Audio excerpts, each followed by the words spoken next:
Olá, eu sou a Gabriela Leite de Barros, autora do resumo A Crise Ambiental Gerada pelo Capitalismo, uma análise sobre a emergência da praxis feminista marxista. O nosso GT, o nosso grupo de trabalho, é o Violência, Feminicídio e Feminismo, e hoje eu vim falar um pouco sobre a nossa ideia e por que esse trabalho é tão importante, é tão relevante para ser trazido nos debates de hoje.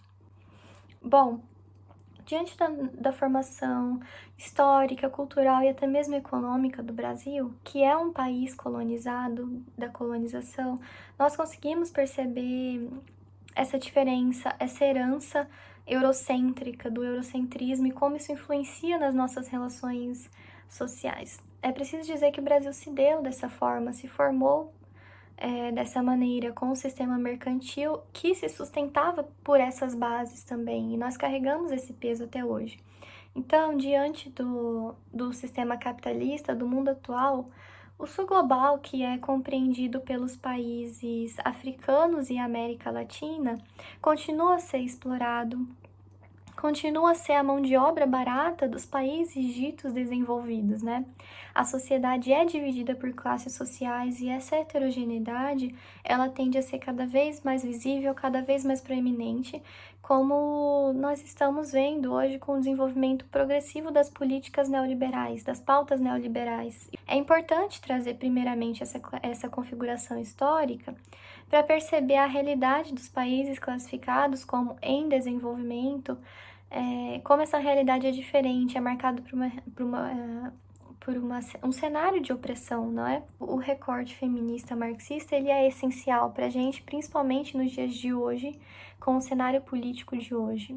Então, voltar os olhos para essas correntes críticas dentro do feminismo, dentro dos diversos movimentos feministas, é começar a compreender outros recortes como de classe, que aqui a gente trata como o primordial, o essencial, para começar a enxergar o feminismo marxista e a relevância que ele tem.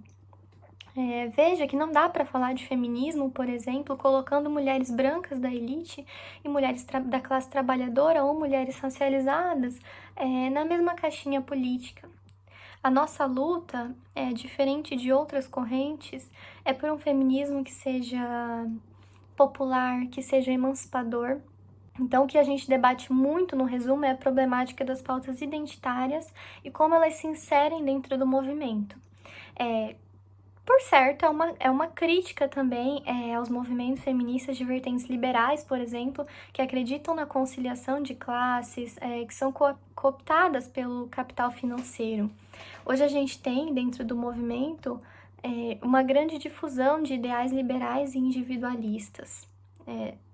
Termos como empoderamento, essa noção de empoderamento, as construções das nossas subjetividades. Tudo isso faz parte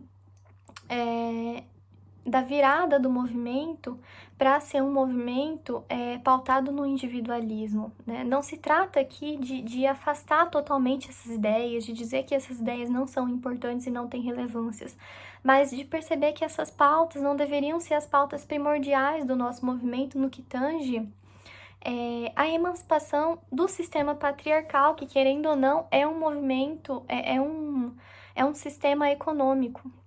Então, a cooptação que o capitalismo faz com esses movimentos identitários, como o feminismo e a luta LGBTQIA+, permite com que esses grupos marginalizados sejam fortalecedores desse mesmo sistema que os faz sofrer, que os faz explorados. Não é possível pensar em igualdade de condições entre gêneros quando a gente está dentro de um sistema que cresce gerando lucros em cima das lutas sociais, né?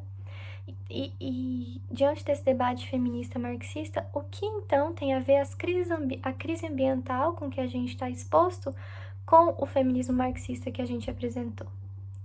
Bom, o sistema capitalista, ele consegue gerar lucro e se manter com a exploração primordialmente dos recursos naturais, que são tratados, inclusive, como se fossem infinitos. Não há qualquer zelo, qualquer cuidado com a extração, por exemplo, com a extração de recursos naturais, não há cuidado a longo prazo com o meio ambiente, o aquecimento global é a prova disso, o envenenamento de águas com componentes químicos que fazem mal é a prova disso, e isso obviamente recai sobre a população pobre. Portanto, o capitalismo desestabiliza a própria condição ecológica que faz ele se manter gerando crises periódicas, né? E quem sempre são os grupos prejudicados? São os grupos étnicos minoritários, as minorias políticas, e aqui falando de mulheres, no nosso resumo, o feminismo adentra nessa seara, como é discutido em um dos nossos referenciais teóricos, que é o livro Feminismo para os 99%, quando nós entendemos, por exemplo, que as mulheres são 80% das pessoas refugiadas em situação do clima, quando são elas, por exemplo, as responsáveis pela força de trabalho rural. A teoria da reprodução social explica muito bem isso no que concerne as tarefas, que são tarefas ditas de mulheres, são entregues às mulheres, como a alimentação, os cuidados e abrigos à família. Essas são as funções das mulheres nos ambientes domésticos, né?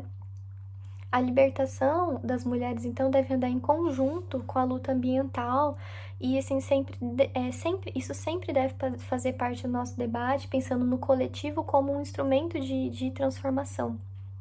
O projeto dito como capitalismo verde, que a gente vê esse discurso hoje, é extremamente contraditório e não pode continuar a ser vendido como a única alternativa viável para uma crise ambiental que é gerado por aqueles indivíduos que o pregam, né?